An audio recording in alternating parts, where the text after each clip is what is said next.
क्या निमित्त बनाया।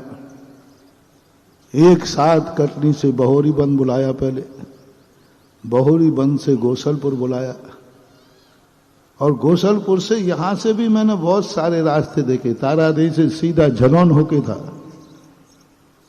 लेकिन फिर पता नहीं एकदम मंदिर से बाहर, मंदिर में दर्शन करते समय झलौन था, और जैसे मंदिर के बाहर चौराहे पे आए तो रामपुरिया आ गया।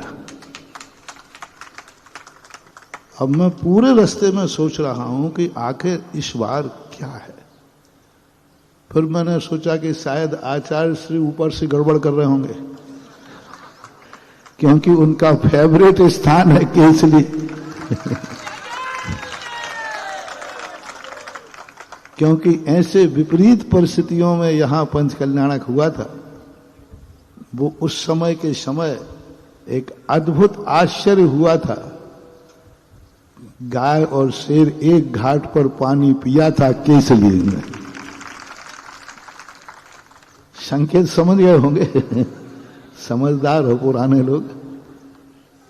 तो मैंने कही शायद अब जब आज मैं यहां बड़े मंदिर के दर्शन किए, झंझना गया पूरा शरीर।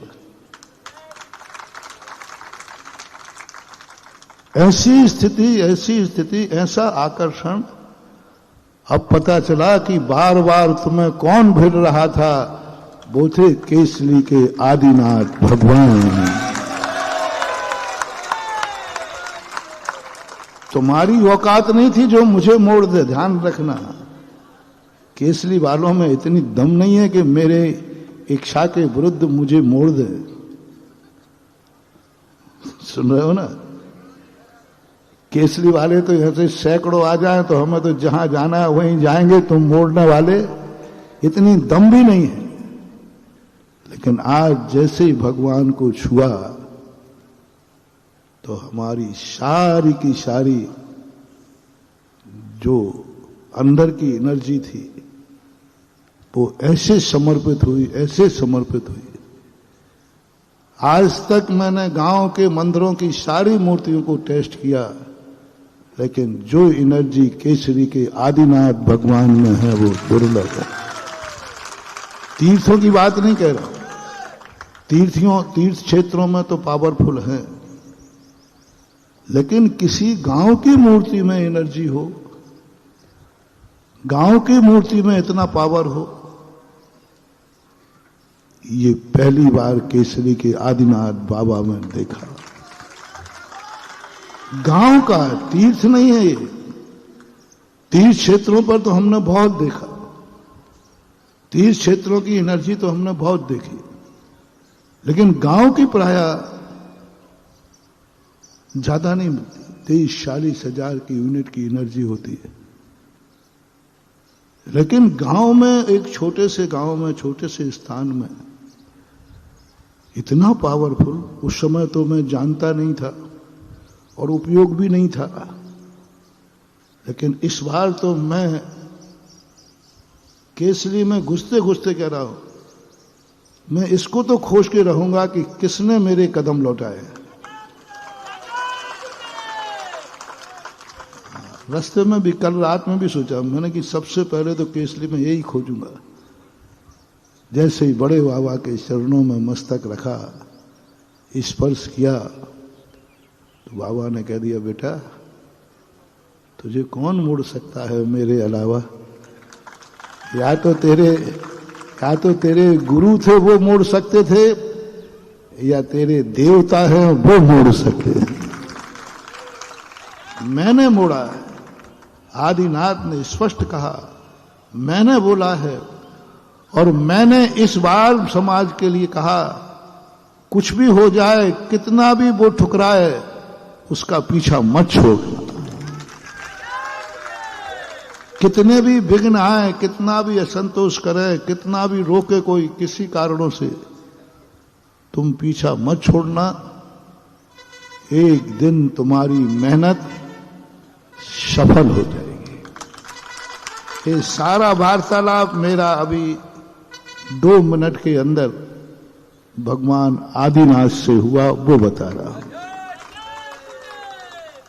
क्यों ये पड़ गए पीछे? इतने में तो कोई भी होता। अच्छा महाराज, आपको लेवे भी आए और आपके यहां इतनी बेइज्जती हो, समय भी नहीं मिले, ठीक है हम कल से आएंगे ही नहीं। हाँ कह सकते हैं, तो तुम पानीदार आदमी कह सकते थे आप।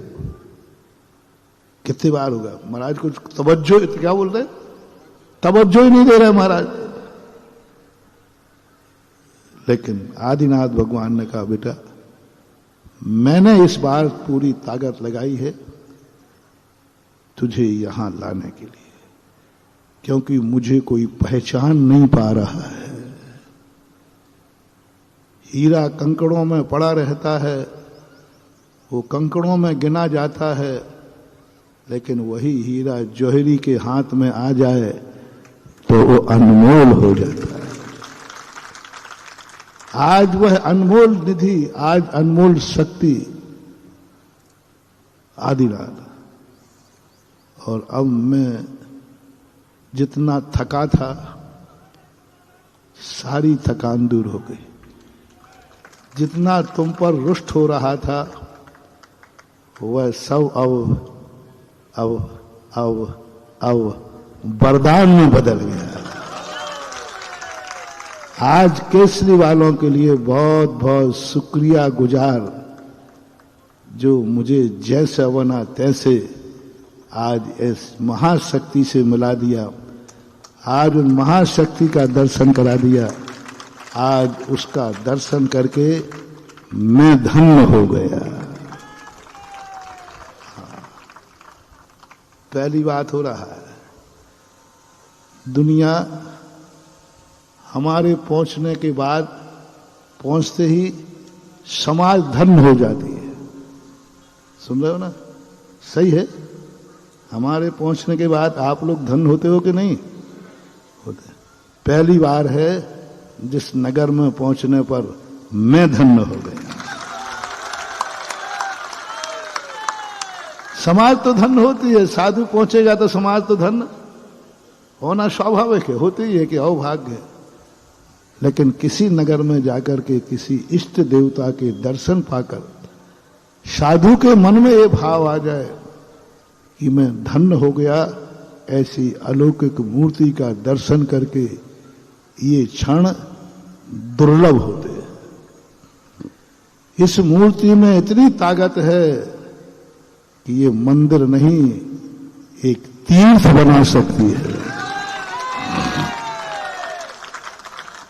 यदि दुनिया में आवाज पहुंच रही हो तो मैं तो कहूंगा कि सारे गांव वालों, सारे नगर वालों एक बार अपनी जिंदगी में मरने के पहले केसरी के आदिनाथ भगवान का दर्शन जरूर कर लेना।